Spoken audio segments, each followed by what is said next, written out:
So ito, mga kababayan, yung sunod nating pag-uusapan, ano ba yan, Ken? O ito ha, pakinggan ninyong mabuti ha.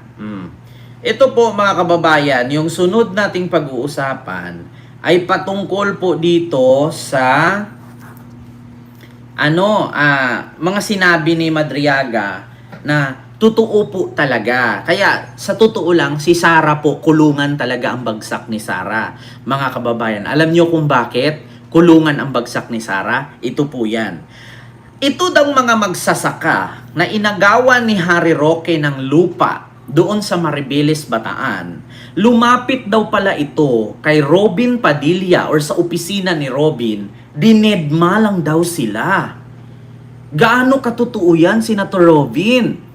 Humingi daw pala ng tulong sa iyo itong mga biktima ni Harry Roque sa land grabbing, hindi mo daw pinansin?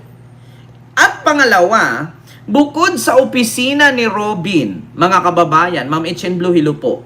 Bukod sa opisina ni Robin, pumunta din daw di umano ito mga magsasaka na niland-grab ni Harry Roque at pineke ang mga pirma sa opisina ni Sara, dinidma din daw sila.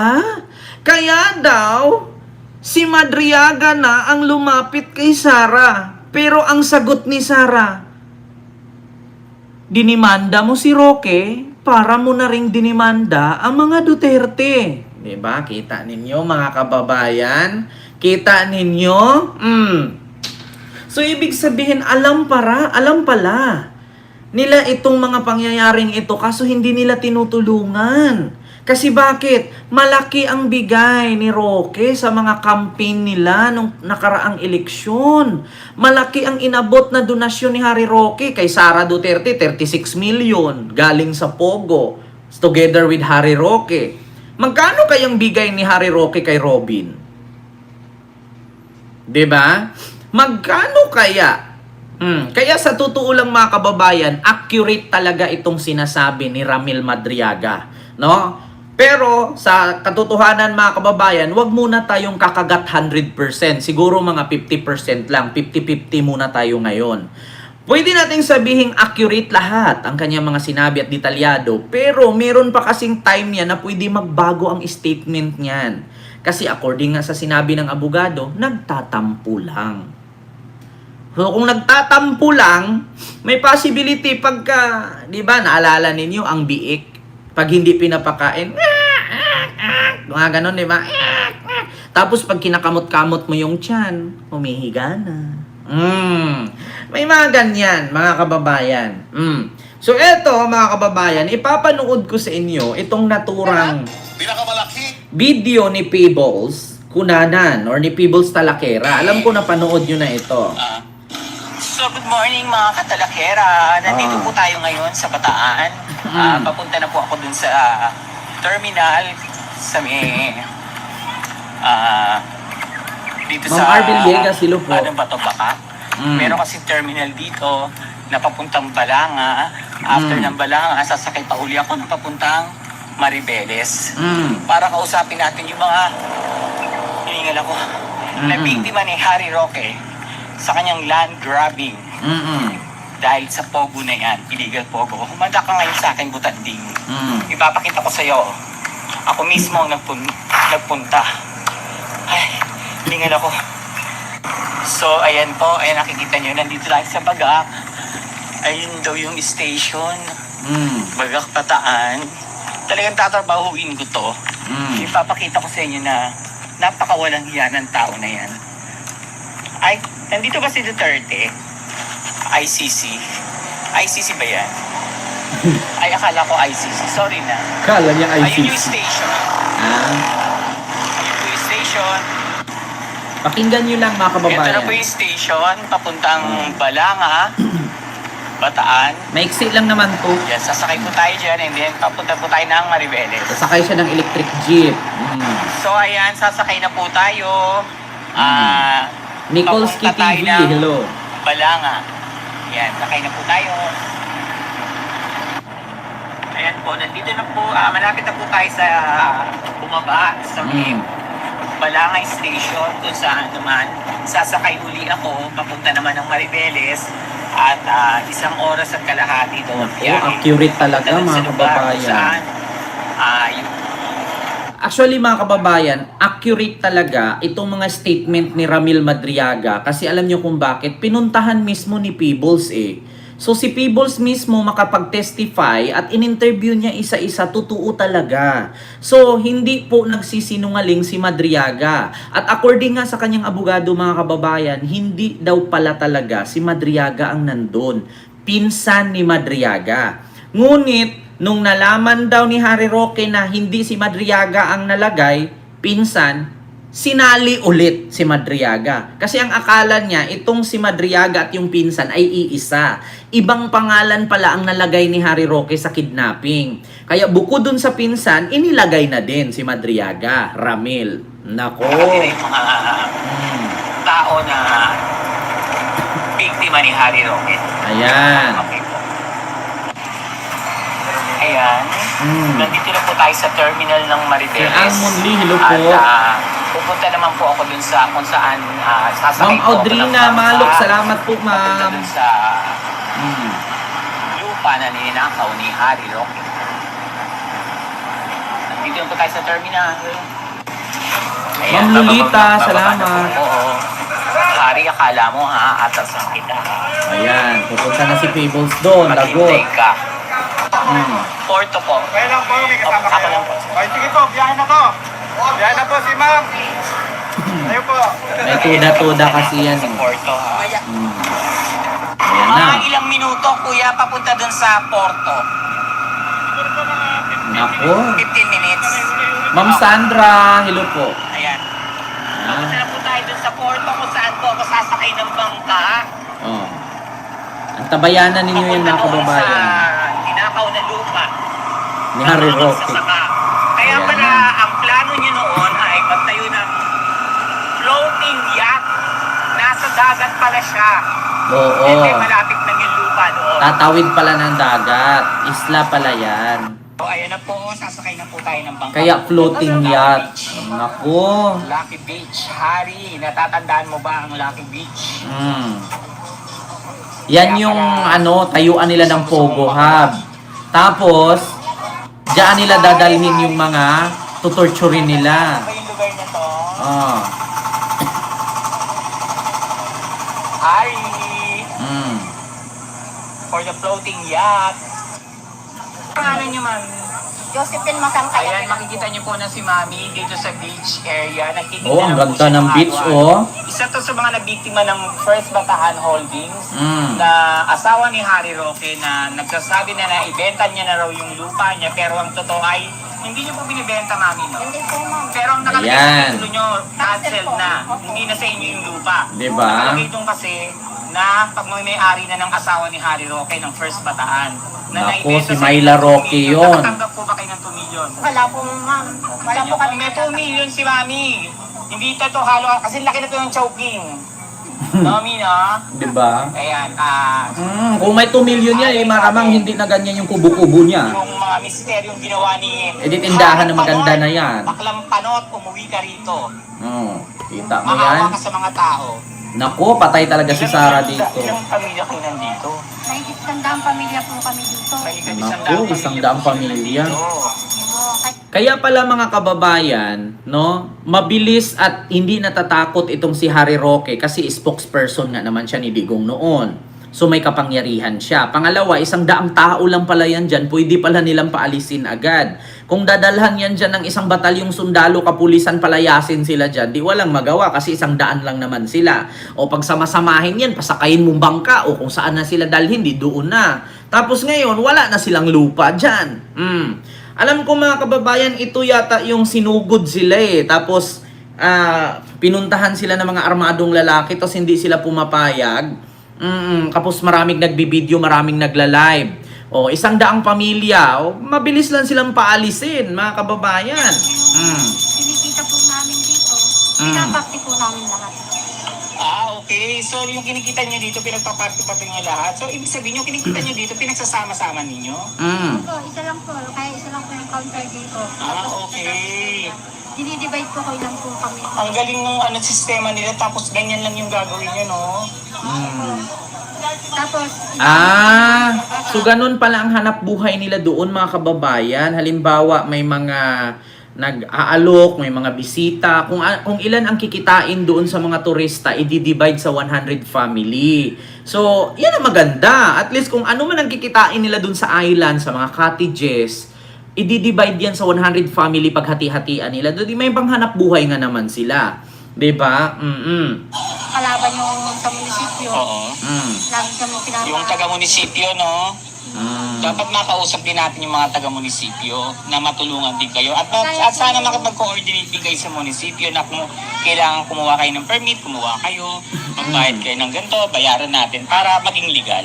Tapos nakapi po nila si Erica, dahil balik pa lang si Erica sa bayan ng Papeles.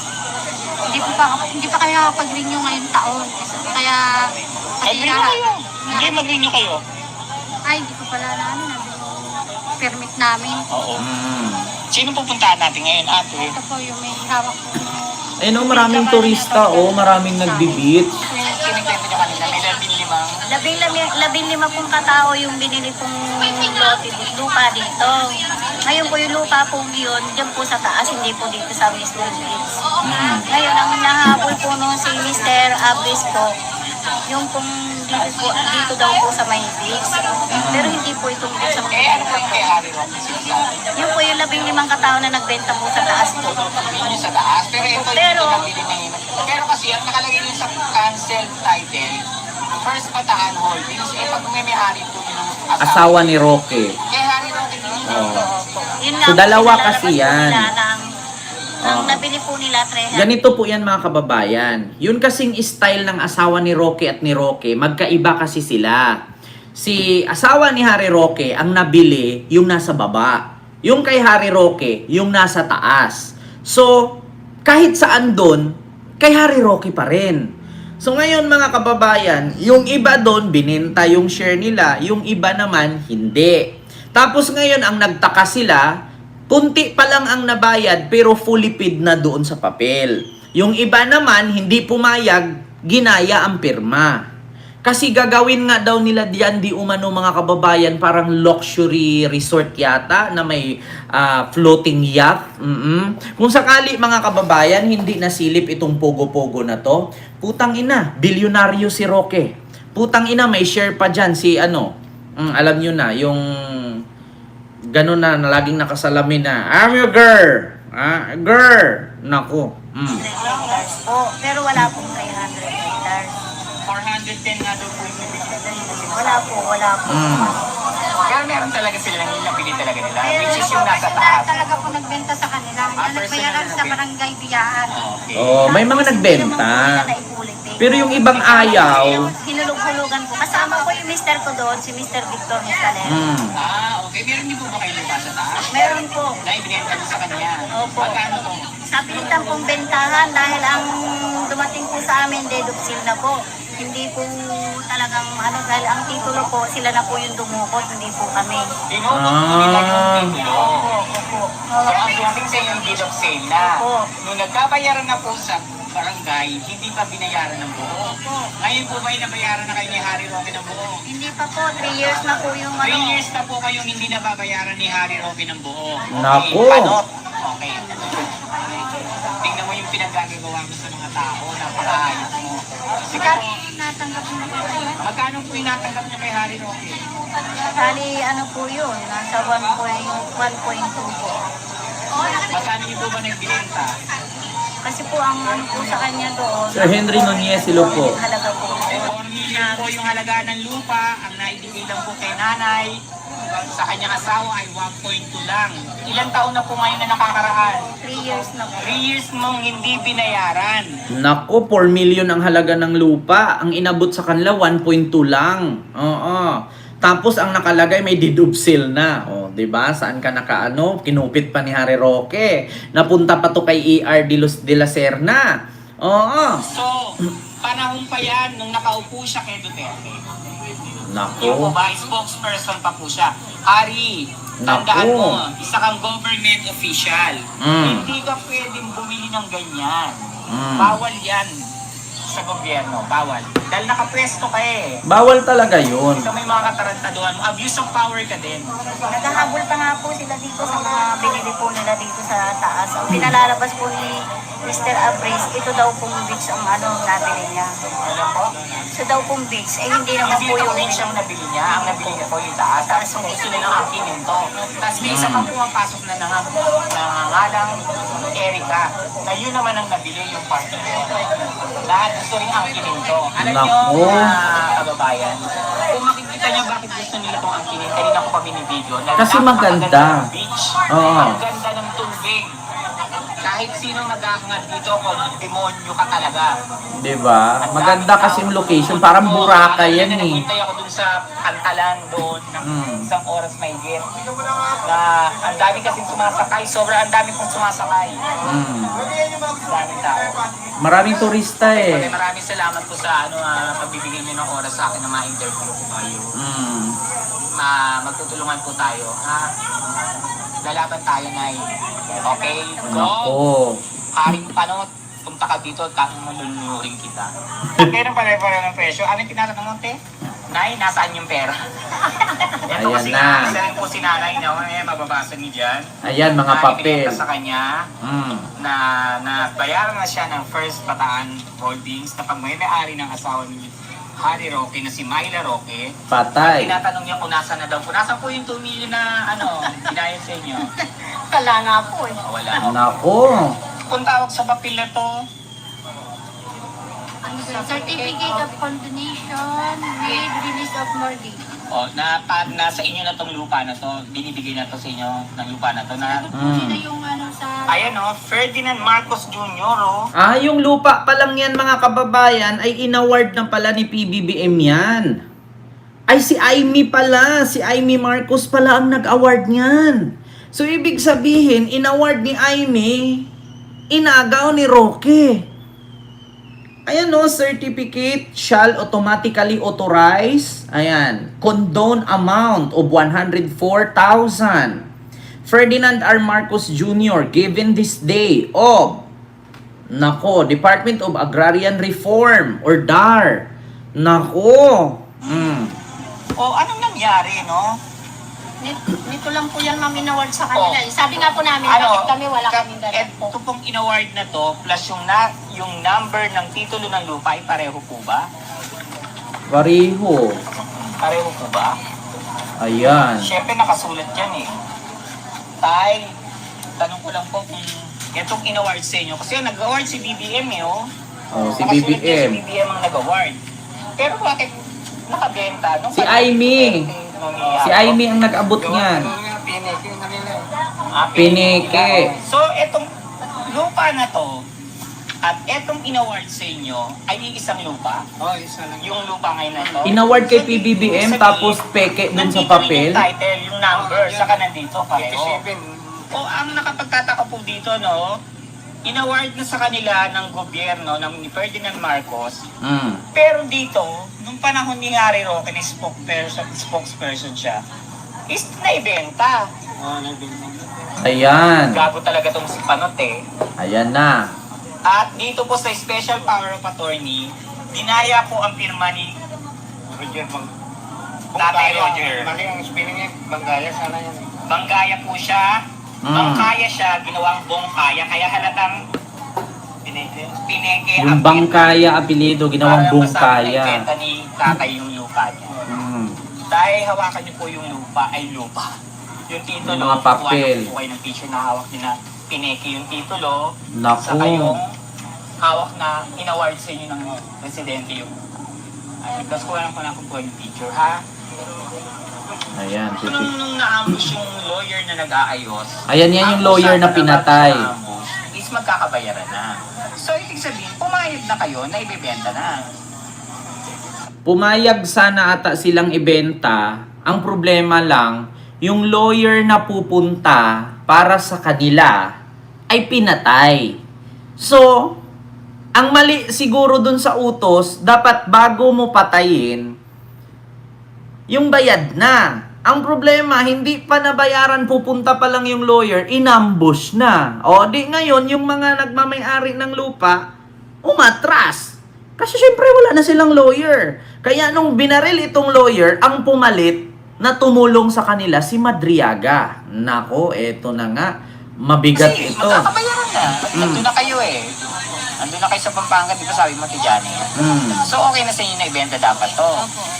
Kaso nga lang, ang nangyari, nung magkakabayaran na, nung nasa Pampanga na kayo, dadali na kayo sa land bank ba yun? Biglang inambush yung Lawyer. So Oh. walang bayaran na natuloy. Wala, kasi pinatay eh. Sinong lawyer papipirma? Ambush, ang ayos naman ang usapan na magkakabayaran na. Ano nga po ng mga tao, mga dahil doon sa perang hawak na pambayad sa mga tao. So hawak na ng lawyer, yung pera, so kinuha yung pera. Wala na pong nakuha pera eh. Dahil, Namatay siya, wala nang inano yung... pero ang sabi niya, dala niya na yung pera, makikipagkita na sa inyo. Kinuha yung pera. So, may ano yung pag-aambush, ano? Oh, may plano. Seryoso, no? Seryoso. Nung ibabayad na yung pera sa kanila, inambush yung lawyer. Magbabayaran niya. Eh di yung nagpa-ambush nun, yung Sa nakakaalam. first holding. Mm. Ay, first bataan. Kanino nyo ba binibenta kasi? Oo nga, kanino nyo binibenta? Di ba doon? Sa Biancham. Biancham. Alam yun, nasa attorney lang po, ano eh. Baka sasabihin pa lang sa kanila ni attorney na doon na ibenta. Kaya nagulat kayo na may papel Oo, ng dito ganyan. na po, dito na po namin alam natin. Tapos walang pera. Wala kasi pinatay yung magbibitbit ng pambayad. Nakasabwat si attorney. Tapos tinumba na lang para Oo. nalibre sila. Parang gano'n. Oo, kasi Wala po man naging usapan. ang sabihin nun mga kababayan, bit-bit na ni attorney yung pera para ibayad sa mga tao. Ngayon, pinatay si attorney, kinuha yung pera, ang nakarating siguro doon sa holdings, sa Biancham, bayad na. So ngayon, itong taga Biancham, hindi na magbibigay. Bakit? Kasi naibigay na. Tapos, ang inano nila ngayon, pinalabas, patay na si attorney. Oh. So, sino ang nagpapatay nun? Hindi walang iba. Kasi hindi mo naman, paano mo ipapatay yung tao kung parang inside job ang nangyari doon, mga kababayan. No? Parang inside job. Kasi paano mo papatayin yung abogado? Sino ba namang nakakaalam na may bit-bit na pera yon? Malamang ang nakakaalam, yung mga kasamahan lang din niya. Diba? Hindi, binayaran namin kayo, kaya nga merong ganyan eh. May papel na diba? ganyan, Janet. Tapos yung namatay na si attorney Carlos, yung si Nunoy Sampiano, kumilos pa po ka ng kamay ni attorney Carlos. Basta nakikita niyo yung galawan ni attorney Carlos. Pinapunta, may mga pinuntahan po ng 10 oras ng ating gabi, alauna, pinapirma ang tao. Ayun po kaya Mari, siya, kasi siya, natira na siya sa subdivision ngayon eh. Kumbaga, nagkapera, kasamahan din po siya dito. Yun, yung nagkapirma. Oo, yung taon. Anong pangalan nun? Nunoy Sampiano. Ayun po, Nasaan na siya ngayon? papa-interview ko sa inyo yung doon na alauna ng madaling araw pinunta para papirmahin nila. Ayun, ginamit niya yung mga ni attorney Carlos. Okay. Para siya na nakipag-protect tuloy ng transaction. Pero pera na sa kanila. Napaka-misteryoso ng pangyayaring kinikwento nila Ate Janet, ano? So gusto ko po sana makita yung lupa na sinabing Sige ba, ano? land grabbing kasi ginawa daw ni Harry Roque. So yung land na ginrab niya, nasaan na yung lupa na yun? Nasaan na mapuntahan natin? At sino yung mga tao na may-ari ng lupa na yun? At sino yung mga nagre-reklamo na sa kanila yung lupa na yun? Na inaasok-kusahan si Harry Roque ng land grabber. Kailangan makausap din natin yun para malinawan natin lahat. Kung talagang binenta ba nila, nabayaran ba sila ng kalahati, or ano yung katotohanan. Pero etong katotohanan na to, dahil nandito si Ate Janet pinapatunayan niya na hindi siya nagbenta. Nung magbabayaran na, pumayag siyang ibenta, pero nung magbabayaran na, Pinatay yung lawyer. magkikita na sila ng lawyer, nasa Pampanga na siya. Yung lawyer, pinatay. Kaya kumakain kami dito nila. Binawi lang. Dito kasi, pasensya na, dahil wala sila at ang tanga-tanga ko, hindi ako nakapag-selfie with them. Kasi So yun na mga kababayan, tapos na, kumain na sila. So yun nga yung time na yan mga kababayan, na actually mahaba yan. Oo, may part 2 pa yan, part 3. Ang problema dyan mga kababayan, ito nga, itong mga pagkatapos no, nung inangkin na, ay lumapit daw itong mga biktima ni Harry Roque sa opisina ni Robin Padilla. May dala pa nga silang mga placards dun eh. Ang nangyari mga kababayan ay pagdating daw nila dun sa opisina ni Robin, hindi daw sila pinansin. Wala daw pumansin. So bukod nun, habang hindi sila pinansin ni Robin sa opisina, pumunta sila sa opisina ni BP Sara. Ang problema dun pagdating, hindi pa rin sila pinansin. Kaya hanggang sa naawa itong si Madriaga naman ngayon ang pumunta kay Sara. Ang problema lang, habang pumuntak si Madriaga kay Sara, isa lang ang sabi ni Sara. Bakit nyo kasi kinakalaban si Harry Roque? Bakit nyo dinimanda? So, kung dinimanda nyo si Harry Roque, parang dinimanda nyo na rin ang mga Duterte. Kaya doon siya nagtampo. Tsaka humingi din ng tulong si Madriaga kay Sara para kumbinsihin si Harry Roque na tanggalin ang kinaso ni Harry Roque kay Madriaga na pambibintang. Yeah? Or planting case. So, yun ang nangyari mga kababayan. So, sabi nga ng abogado ni Madriaga na si Attorney Palad, so, nagtampo. So, sa tagal daw inantay ni Madriaga, wala daw nangyari.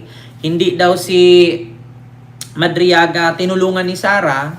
Kaya, sabi ni Madriaga, ganun ba? Mas mahalaga para si Harry Roque kaysa sa inyo. So, hindi pala ako mahalaga. So, ngayon, eto na. Isiniwalat ni Madriaga lahat ng baho ni Sara. Kasi lahat ng utos ni Digong at utos ni Sara, siya ang gumagawa. So, yun pala ang root issue na yan. Alam pala ni Lustay. Alam niya yan, Ma'am Audrina Malok. Ang problema lang kasi, wala nga silang pakialam. Kasi nga, kaalyado nila si Roque at biruin mo mga kababayan, 36 million ang dinunit ni Harry Roque kay Sara noong eleksyon. So, alam nyo na, bayad na. Okay, wala na siyang pake. Hanapin natin ha. So, sa mga nagtatanong, totoo ba yan, Ken? The 36 million, 36 million donated Harry Roque to Sara Duterte in election. Lalabas naman yan eh. Ito. Mga kababayan. Ito po, basahin ko lang. Ito. During 2022 election. Ayan. Basahin ko. During the May 2022 election, former presidential spokesperson Harry Roque made in-kind campaign contribution over 36.4 million to the vice president campaign of Sara Duterte. This was listed as her statement of contribution and expenditures, SOSE in-kind donation. Nilagay daw yan ni Harry Roque sa kanyang SOSE. Buti pa ni Sara. Buti pa si Sara nilagay niya na nag-donate si Harry Roque ng 36.4 million. Samantalang si Marcoleta, lahat wala. Ang sabi, sa bulsa daw niya galing. So ito po, the contribution was not direct cash donation but in the form of payment for political advertisement where vote Roque, who was running for senator, and Duterte affared together. Ayan, according to the Philippine Center of Investigative Journalism, report that ads benefited Roque more than Duterte. As she was already leading in surveys, Roque confirmed this, stating the ads were primarily for his senatorial bid and appearance of the popular Duterte was to endorse him. So, totoo talaga mga kababayan na ayan, in August 2024, the source of Roque's wealth to fund this donation was questioned by some House of Representatives during the public hearing related to Pogo. Ayan, nakalagay na ha mga kababayan. Paki-screenshot na lang. So galing nga talaga sa Pogo ang 36.4 million na donation noong 2022 election. 'Di ba mga kababayan? Kaya nga sabi ko sa inyo, kaya nagtampo daw si Madriaga. Kaya nilaglag ngayon si Sara. So alam nyo na kung ano ang punot dulo nitong kabulastugan nila ngayon na unti-unti nang lumalabas.